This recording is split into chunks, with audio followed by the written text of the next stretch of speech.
आम जनमानस के सुझाव होंगे, पत्रकार साथियों के सुझाव होंगे, उस पर अमल करने का हम प्रयास करेंगे। सर, हमारे शिवगढ़ क्षेत्र में अभी कोई आप कर रहे थे स्टेडियम बनाने की?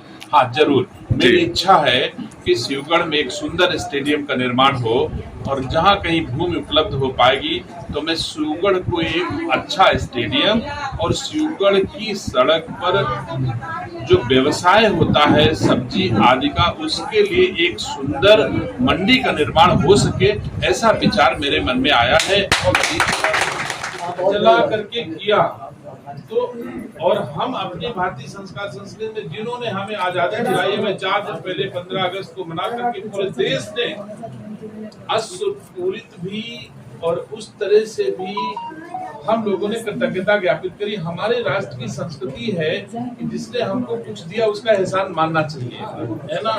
तो हम अब इसी पर हमारी नींव रखी है कि हमारी भारतीय संस्कार संस्कृति, अगर हमको हमारे देशवासियों ने अपनी सर्वोच्च बलिदान दे, देश के लोगों ने अपना सर्वोच्च बलिदान देकर के हमारे देश को आजाद कराया, तो हमको उनके प्रति कृतज्ञ रहना चाहिए। तो हमारी संस्कृति ये है। और बांग्लादेश की संस्कृति कैसी, आप जो आपने अभी देखा, तो क्या भारत को ऐसी परिस्थितियों को फेस करना पड़ेगा जीवन में अगर हम भारतीय संस्कार संस्कृति से परे व्यवहार आचरण करेंगे? तो निसंदेह में कह सकता हूँ कि एक न एक दिन हमको नहीं देखना पड़ेगा, तो हमारी पीढ़ियों को दिन देखना जरूर पड़ेगा जो बांग्लादेश में आज हो रहा है।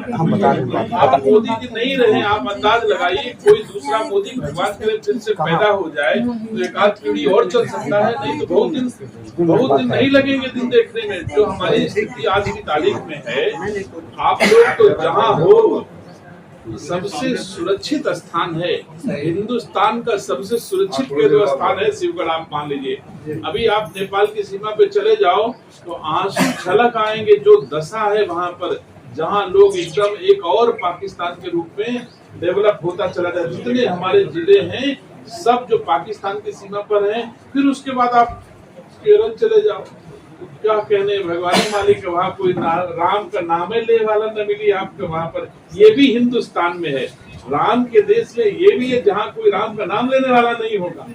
और वो लोग जिनके मन में ये भाव है कि हम अगर शिवगढ़ में सुरक्षित नहीं हैं तो वायनाड में सुरक्षित हैं, यही तो बात है ना। उस भाव के पोषक हैं वो, जो केरल के भाव हैं, वो केरल के भाव के पोषक अगर पूरे देश के पे राज करेंगे तो आप हमको बताओ देश कैसा बनेगा, है ना। मैं तो शिवगढ़ के बहुत बुद्धिमान लोगों के बीच में बैठा हूँ कि जो लोग केरल को महत्व देते हैं, जो लोग केरल में सुरक्षित रहते हैं और जो लोग केरल की नीतियों को, केरल की संस्कृति को पूरे देश पे लागू करना चाहते हैं, अगर वो पूरे देश पर केरल की संस्कृति लागू कर ले गए तो हमारा देश कैसा होगा आप हमको बताइए, है ना। क्या मैं ठीक कह रहा हूँ? जी सही है। जबरदस्ती ना हाँ कर लेना, नहीं सही है कि नहीं? आप तो हम चिंता नहीं करेंगे तो हम कैसा देश दे जाएंगे, आप हमको बताइए। मैं तो बहुत छोटा हिस्सा हूँ, मैंने पहले कहा और मैंने पूरे सोशल मीडिया पे लिखा था, जिसको पूरे देश ने पढ़ा होगा कि मैं नेशनल लीडर नहीं हूँ, मैं राष्ट्रीय नेता नहीं हूँ। राष्ट्रीय नेता हमारे मोदी जी हैं, मैं उनका सिपाही हूँ। राहुल गांधी राष्ट्रीय नेता हैं, मैंने स्वीकार किया, सहर्ष स्वीकार किया, यही सत्य है ना, इसमें तो कोई डर नहीं है, मैंने इसको स्वीकार भी किया। लेकिन राहुल गांधी जी किस नीति के पोषक हैं, उनका आचरण व्यवहार कैसा है, वो कैसे हमारे देश को चलाएंगे, मैं स्वयं साक्षी हूँ। जिस दिन राहुल गांधी राष्ट्रीय अध्यक्ष बने कांग्रेस के, उस दिन लोगों ने कहा मंच पे फलाने, तब खड़गे नहीं अस्तित्व में थे, तब ए.के. एंटनी, मनमोहन सिंह, सोनिया गांधी, ऐसे लोग मंच पे 10 लोग रहे होंगे उनके मंच पे। राहुल गांधी उठे, नमस्कार नमस्कार नमस्कार, अपनी माँ के सामने भी गए नमस्कार, मनमोहन सिंह के सामने नमस्कार।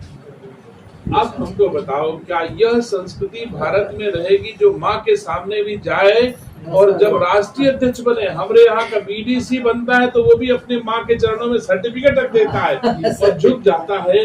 तो अगर ये संस्कृति मर जाएगी और वो संस्कृति, नमस्कार की संस्कृति, जो माँ को भी ऐसी परिस्थितियों में नमस्कार केवल कर ले, अगर वो संस्कृति बढ़ेगी तो कैसा देश बनेगा। हमारे देश में, हमारे शिवगढ़ में बहुत लोग ऐसे हो गए हैं जो उस नीति के, उस संस्कारों का पोषण कर रहे हैं, है ना। इसमें तो कोई दो राय नहीं है। जो हमारे ही भारतीय संस्कार संस्कृति को, सनातन धर्म को पसंद ना करके कौन से धर्म को पसंद कर रहे हैं, भगवान मालिक है। दलों को वोट देना, भाजपा के विपरीत दलों को वोट देना कोई बुराई नहीं है, लेकिन भाजपा के विपरीत उन दलों को वोट देना जो भारतीय संस्कार संस्कृति को, सनातन धर्म को मानने से इनकार कर दें, तो क्या ऐसे लोगों को समर्थन करना चाहिए। तो हमको, आपको, तो आप सब लोग जागरूक हो, चिंता करिए, कोशिश करिए कि अगली पीढ़ियों को हम वैसा भारत न दे जाए जैसे कि बांग्लादेश जैसे चीजें होने लगे, पाकिस्तान जैसी चीजें होने लगे, तालिबान जैसी चीजें होने लगे। हमने आपने अफगानिस्तान को देखा, पाकिस्तान को देखा, बांग्लादेश को भी देखा है। यह स्थिति हम नहीं मानते कि नहीं आने वाली है, ये आ सकती है। इसलिए हमको आपको मोदी लोगों की चॉइस कहाँ हो जा रही समझ में नहीं आ रहा है कि क्या आधार है वोट पाने का। मैं अपने आप में तो छोटा नेता हूँ, तुम्हारे जिले भरे का नेता, मैं अपना का मानता हूँ, मैं देश का नेता नहीं हूँ। राहुल गांधी देश के नेता है, लेकिन शिवगढ़ के लोग अपने दिल पर हाथ रख के पूछें कि अगर सेवा के बदले सम्मान मिलना चाहिए तो क्या शिवगढ़ के लोगों की हमसे ज्यादा राहुल गांधी ने सेवा की है क्या? नहीं सर। चाहे डेवलपमेंट में हो, चाहे सुख दुख में हो, चाहे जो हमारी भारतीय संस्कार संस्कृति के अनुरूप लोगों का सम्मान करना हो, क्या आपको लगता है कि हमसे ज्यादा उन लोगों ने किया? नहीं सर, ये तो आश्चर्य है। तो अब अगर मान लो आधार ये होगा, पता नहीं कौन सा आधार है भाई, मैं तो समझ नहीं पाता हूँ कि कौन सा आधार है वोट पाने का, कौन सा आचरण व्यवहार करना चाहिए जिससे वोट मिले। किसी भ्रमित हुए ना, गलत ढंग से बता दिया गया आपको 1 करोड़ 1 लाख रुपए आ जाए खाते में 8-8.5 इसलिए लोग भ्रमित हुए, कार्ड देगा झूठ। हम लोग पता इसलिए कहाँ चले गए कांग्रेस को।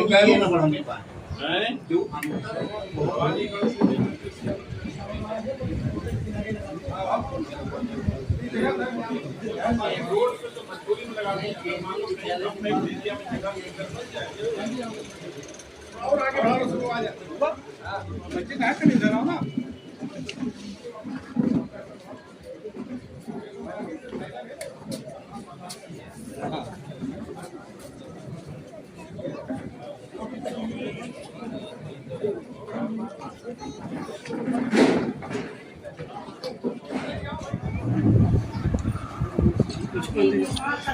सर, आज हमारे शिवगढ़ क्षेत्र में आए हैं, क्या प्रोग्राम है? मैं रायबरेली का निर्वाचित जनप्रतिनिधि हूँ और हमारा शिवगढ़ हमको निर्वाचित करके अपना आशीर्वाद देकर के सदस्य विधान परिषद के रूप में स्थापित किया। ये मेरा दायित्व है कि जिन लोगों ने मुझे इस लायक समझा, अपना आशीर्वाद दिया, उनकी चौखट तक जाना, उनकी आशा के अनुरूप उनके क्षेत्र का विकास करना, उनका सम्मान करना, उनका हालचाल जाना, ये मेरा कर्तव्य है, दायित्व है। और उत्तर प्रदेश सरकार के यशस्वी मुख्यमंत्री आदरणीय योगी आदित्यनाथ जी का निर्देश है कि सरकार जनता के द्वार जाए। मैं उसके अनुपालन में भी आज पिपरी गांव, और निसंदेह एक खूबसूरत बगिया के रूप में पिपरी गांव जब से मैंने जाना है, सो संभाला है। और उस बगिया के मालिक नंदकिशोर तिवारी जी हुआ करते थे और मैं समझता हूँ कि एक बड़ा सुंदर वातावरण इस गांव का रहा है। आसपास के सभी लोग आदरणीय नंदकिशोर तिवारी जी के बुलाने से उनकी चौखट पे आ सकते थे। सर्वमान्य परिवार है, इसलिए इस चौखट पे मैं आसपास के सभी लोगों को आमंत्रित करके उनकी समस्याएं सुनने के उद्देश्य से यहाँ पर उपस्थित हूँ।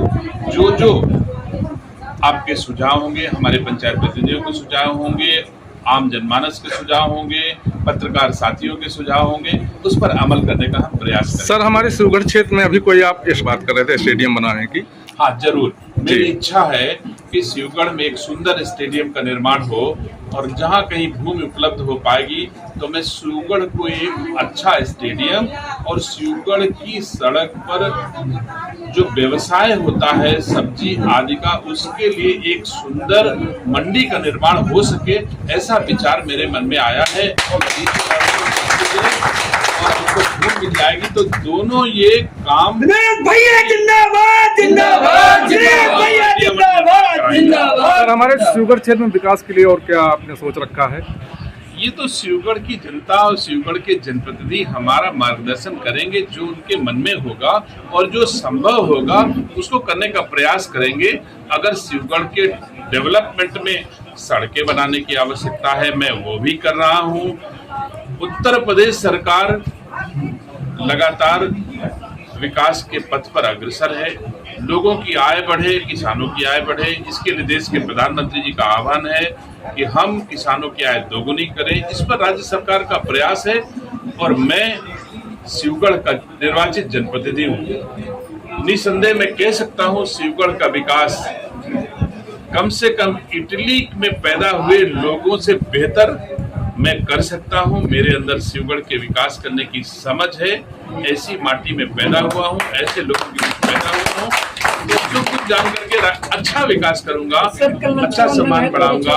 निसंदेह कल राखी है और हमारी भारतीय संस्कार संस्कृति में बहुत बड़ा राखी का महत्व है, इसीलिए कल से मैं रायबरेली आ गया हूं।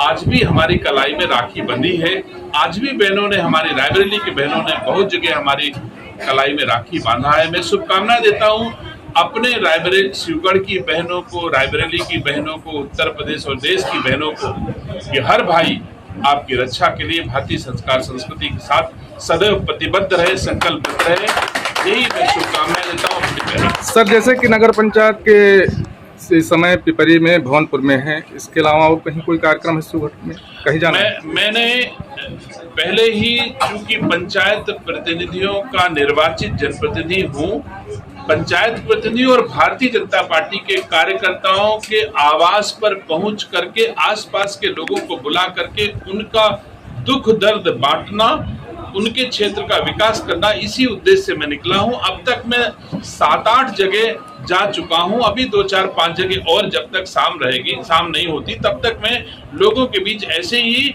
आज 2 विकास खंड के पंचायत प्रतिनिधि और भारतीय जनता पार्टी के कार्यकर्ताओं के यहाँ जाने का हमारा प्रोग्राम है।